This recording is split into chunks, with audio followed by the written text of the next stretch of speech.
जय राम, जय जय राम। श्री राम जय राम, जय जय राम। बोलिए सियावर रामचंद्र महाराज की जय। वानर मित्रों की विदाई के पश्चात राम जी ने निषाद राज को बुला लिया, उनको वस्त्र आभूषण भेंट किए और कहा कि हे मित्र निषाद राज, अब तुम घर चले जाओ और सदा हमारा स्मरण करते रहना। हे मित्र निषाद, तुम तो मुझे बहुत ही भरत जैसे प्यारे हो, और देखना जल्दी जल्दी आते रहना। तुम मम सखा भरत सम भ्राता, सदा रहु पुर आवत जाता। भगवान के ऐसे वचन सुनकर निषाद गदगद हो गए, नेत्रों में आंसू भर आए, चरणों में पड़ गए। तब विदा होकर अपने घर गए और वहाँ जाकर प्रभु प्रेम की सारी बातें अपने परिजनों को बताई। भोलेनाथ कथा सुनाते हुए बोले, उमा, अब हम राम राज का वर्णन करते हैं। राम जी के राजा बनने पर तीनों लोग हर्षित हो गए, सारे दुख दूर हो गए।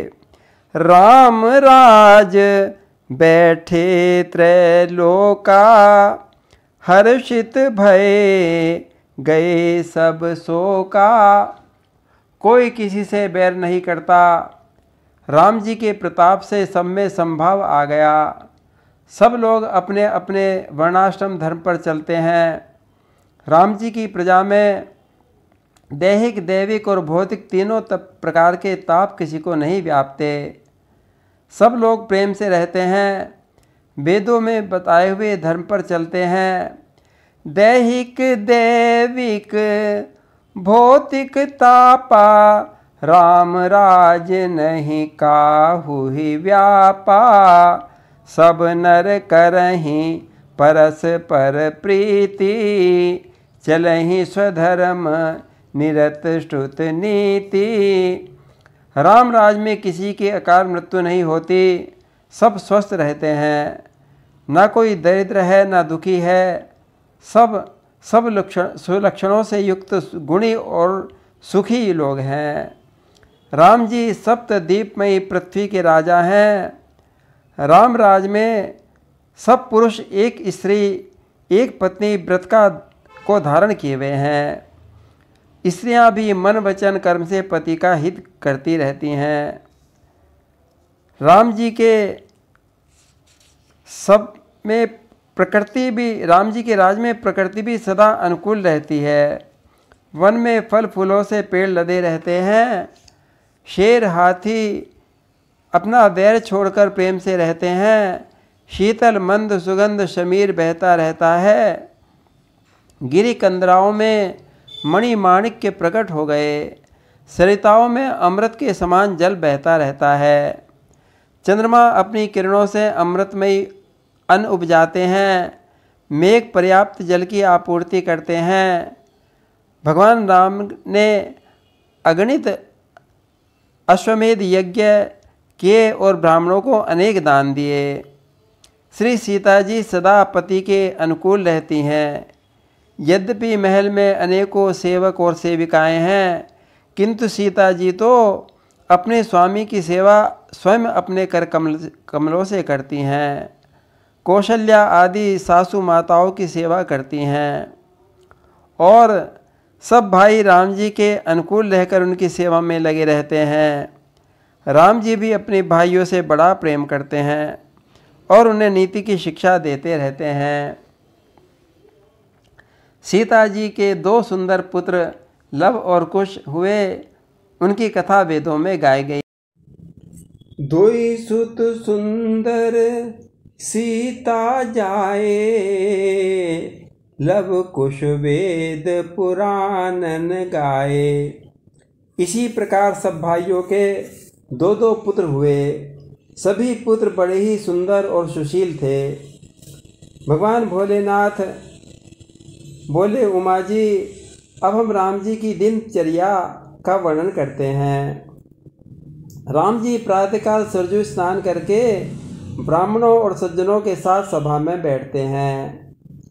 श्री वशिष्ठ जी वेद पुराणों की कथा सुनाते हैं और राम जी बड़े प्रेम से सुनते हैं। प्रातः काल सरजू करी मज्जन, बैठे ही सभा संग द्विज सज्जन। वेद पुराण वशिष्ठ बखानहि, सुनहि राम यद्यपि सब जानहि। और दोपहर को भाइयों के सहित भोजन करते हैं। फिर राम जी थोड़ा विश्राम करते हैं और लक्ष्मण जी उनकी सेवा में लग जाते हैं। तभी भरत और शत्रुघ्न जी हनुमान जी को लेकर उपवन में चले जाते हैं। हनुमान जी को बिठाकर आग्रह करते हैं कि हनुमान देखो, हम तो राम भैया की वनवास की लीला से वंचित ही रह गए थे, इसलिए आप हमें वनवास की लीलाओं को सुनाइए। हनुमान जी तो राम कथा के रसिया हैं ही। तब हनुमान जी राम कथा में गोता लगाते हैं और भरत शत्रुघ्न मंत्र मुग्ध श्रोता बनकर राम कथा अमृत का पान करते हैं।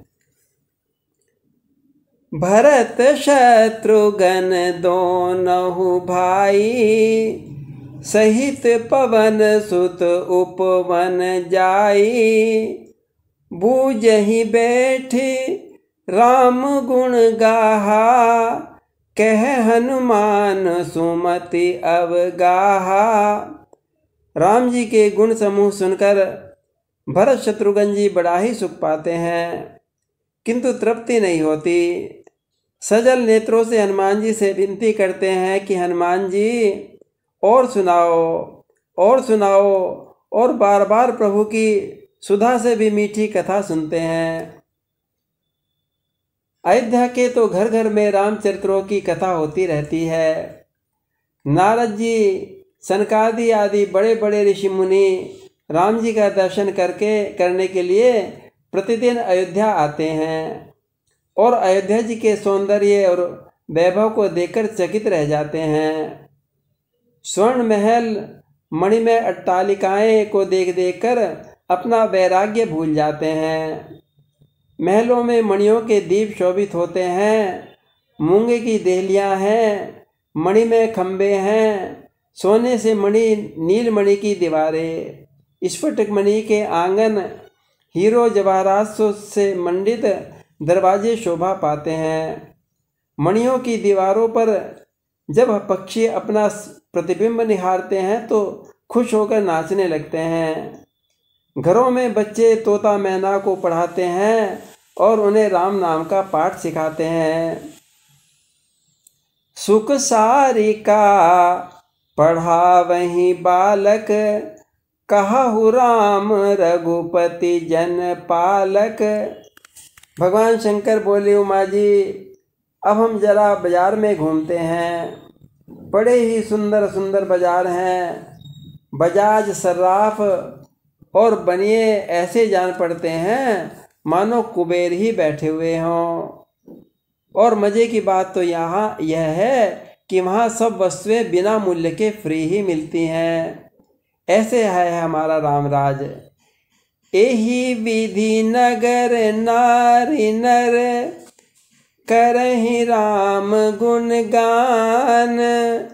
सानुकूल सब पर रहहि, संतत कृपा निधान। बोलिए सियावर रामचंद्र महाराज की जय।